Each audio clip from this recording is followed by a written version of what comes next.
E no Jornal Brasil Atual nós vamos falar dos desafios do governo Lula para reconstruir o setor da educação. A gente vai conversar agora com a professora Tereza Leitão, senadora eleita pelo Partido dos Trabalhadores pelo estado do Pernambuco e que faz parte do grupo de trabalho de educação na transição do governo Lula. Muito bom dia, senadora, seja muito bem-vinda aqui ao Jornal Brasil Atual, tudo bem? Tudo bem, bom dia a todos vocês. Agradeço pela oportunidade e a situação que você levanta realmente é muito crítica. Vocês estão me ouvindo A gente está tendo uma pequena bem? interferência. Professora, a gente está tendo uma pequena interferência. O seu áudio picota um pouquinho. Vamos ver se a gente consegue estabilizar esse sinal. Se não for possível, a gente refaz o contato. Mas vamos lá, vamos começar falando sobre essa situação emergencial com relação aos recursos.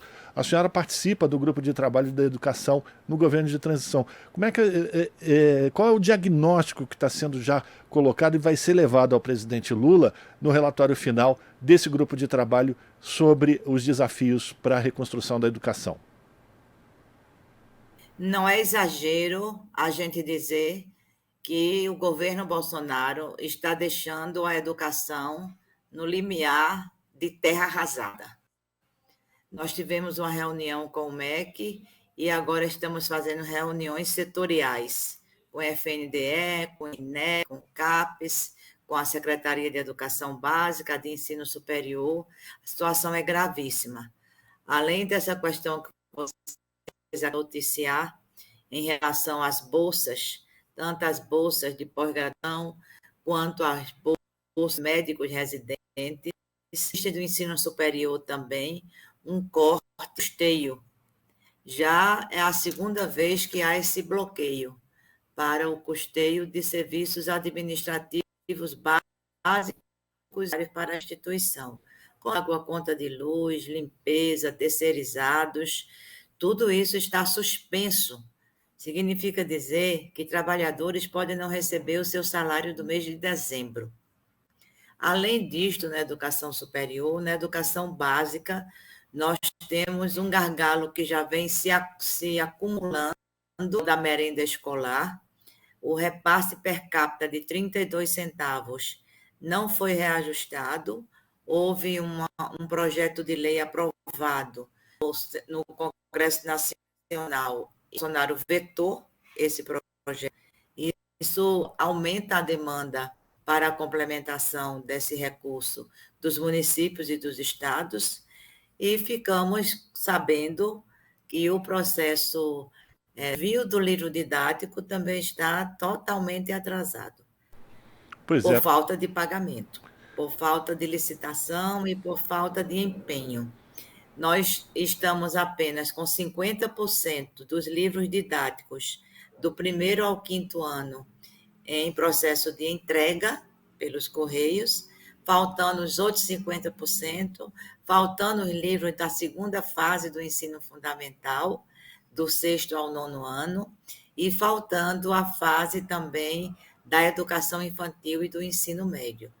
Então, é um total descalabro, uma falta de compromisso muito grande, e nós precisamos incluir, é isso que o nosso relatório vai apontar também, as ações básicas e emergenciais a serem realizadas nos primeiros 90 dias de governo.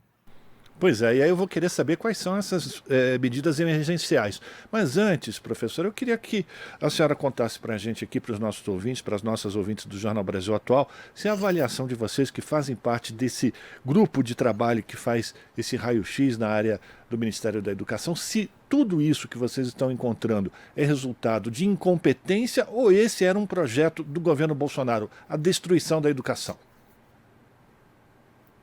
Que tem muita incompetência e malversação, mas tem uma carga de concepção muito forte.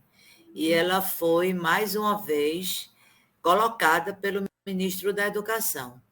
Na reunião que nós tivemos com ele se disse preocupado com isso, essas coisas, ele disse que o MEC já fez a sua parte, essas coisas de recursos, né, de bloqueios orçamentários, tem falta de dinheiro também, então temos problemas orçamentários e problemas financeiros. Essa parte ele já para o Ministério da Economia. Eu vi ontem no Rio Nacional, a economia teria 13% do valido pelo MEC. Não vai dar nem para meia missa, mas ele é como se lavasse as mãos. Não, eu já fiz a minha parte, levantei o que é que está faltando, mandei para o Ministério da Economia, falei com a Casa Civil, agora é aguardar. Mas ficou evidenciada a questão da disputa ideológica na educação, que esse governo plantou muito afinco através da escola sem partido, das escolas cívico-militares, da pedagogia que eles chamam ideologia de gênero, que é uma coisa que não existe, não é? Ele disse que estava preocupado com duas coisas, preocupado com filho, com falta de merenda, pagamento de bolsa. Ele disse que estava preocupado com duas coisas, porque a comissão não anunciou a possibilidade de revogação da reforma do ensino médio, que é deles, o chamado novo ensino médio, e do projeto da automatização.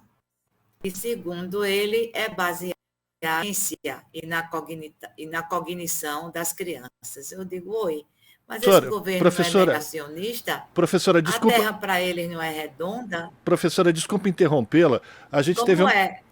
Não é plana? A gente está tendo uma dificuldade de fazer conversa com a professora. Como é que a alfabetização é baseado na ciência? Sem dúvida. Professora Tereza Leitão, desculpa interrompê-la, cortá-la, é que a gente teve um problema sério no seu áudio, exatamente quando a senhora falava dos dois pontos que foram levantados pelo atual ministro. O primeiro dele, a primeira preocupação, era com relação à reforma do ensino médio. O segundo picotou, a gente não conseguiu ter a menor ideia qual seria essa segunda preocupação. A senhora poderia repetir, por favor? Repito, sim. O segundo é um projeto de alfabetização. Lá foi destruída. Os cortes da educação infantil, de creche e pré-escola, foram na ordem de 96% do que tinha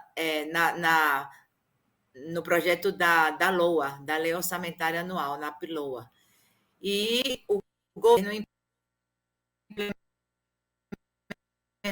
baseado na ciência, onde a criança aprende por plataformas.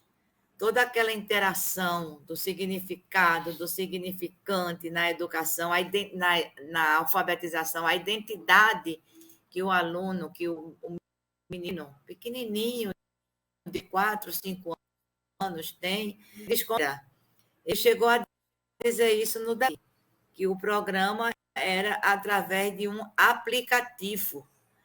A alfabetização se dá através de aplicativos. E ele está com medo, preocupado, porque, evidentemente, essa concepção não está inserida no Plano Nacional de Educação, que é a nossa grande referência, e nem na concepção que nós temos de alfabetização. Foram as duas preocupações que o ministro colocou na audiência que tivemos com ele.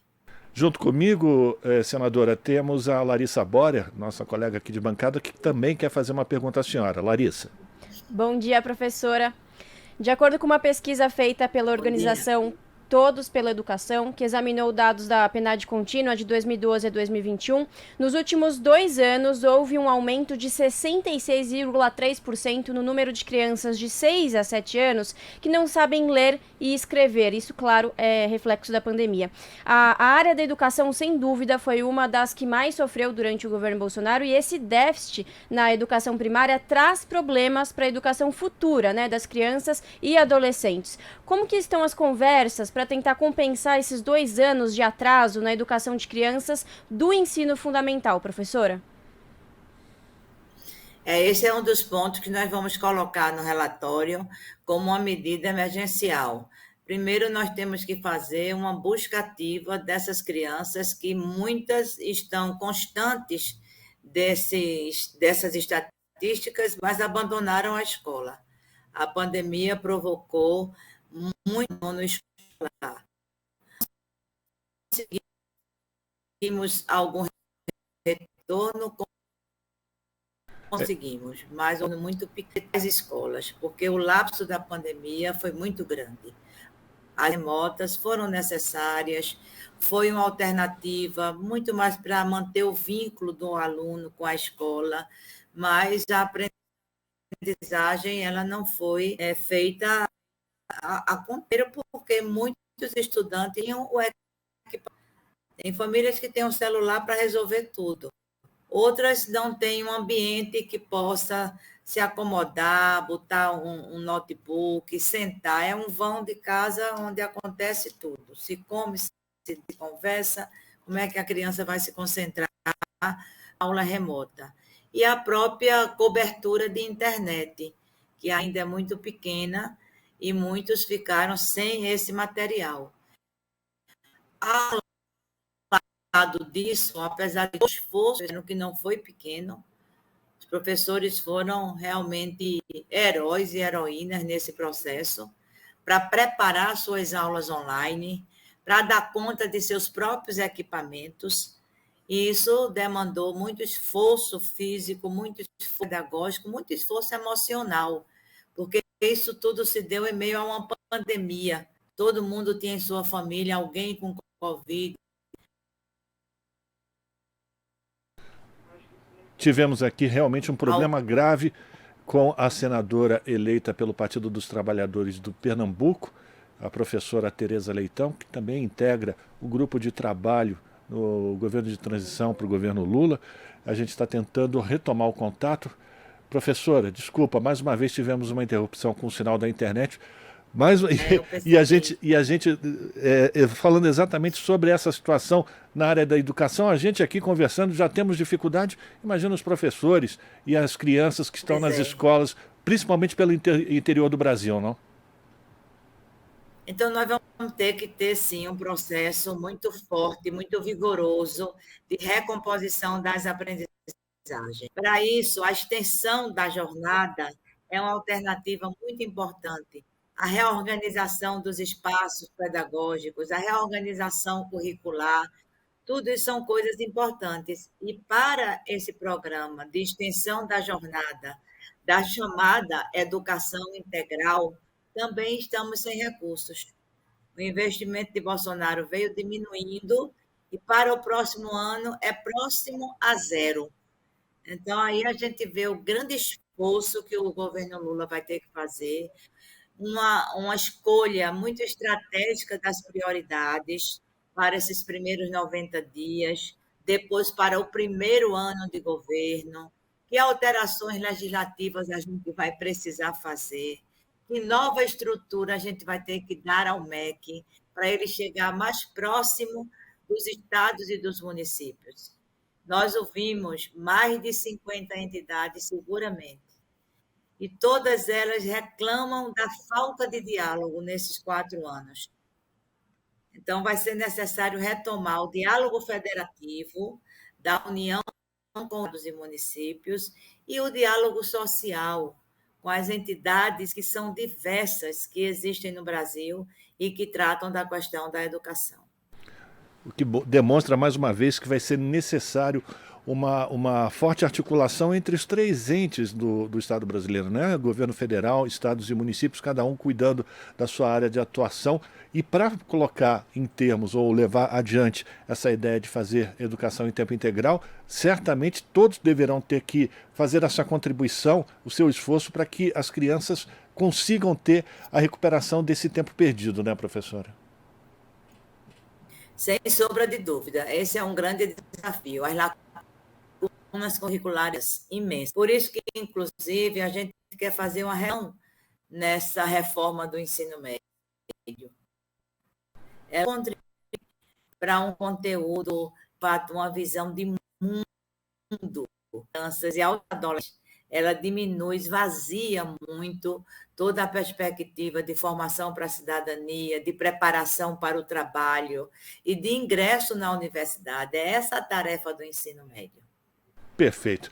Quero agradecer aqui a participação da professora Tereza Leitão, que é senadora eleita pelo Partido dos Trabalhadores de Pernambuco, que integra o grupo de trabalho de educação no governo de transição para o mandato de Lula. A gente teve uma série de dificuldades aqui com relação à nossa conexão pela internet, mas de qualquer maneira, professora, foi uma alegria tê-la aqui conosco, trazendo essas informações, e a gente vai retomar esse contato para a gente falar exatamente com mais detalhes dessas medidas emergenciais e como será possível diminuir esse fosso de desigualdade que foi ampliado durante o governo Bolsonaro. Muito obrigado pela sua participação e bom trabalho para a senhora. Eu que agradeço, bom dia para todos vocês e vamos continuar com essa imprensa e divulgando aquilo que a nação precisa saber. Forte abraço. Conversamos com Tereza Leitão, aqui no Jornal Brasil Atual. Estamos apresentando Jornal Brasil Atual. As notícias que os outros não dão.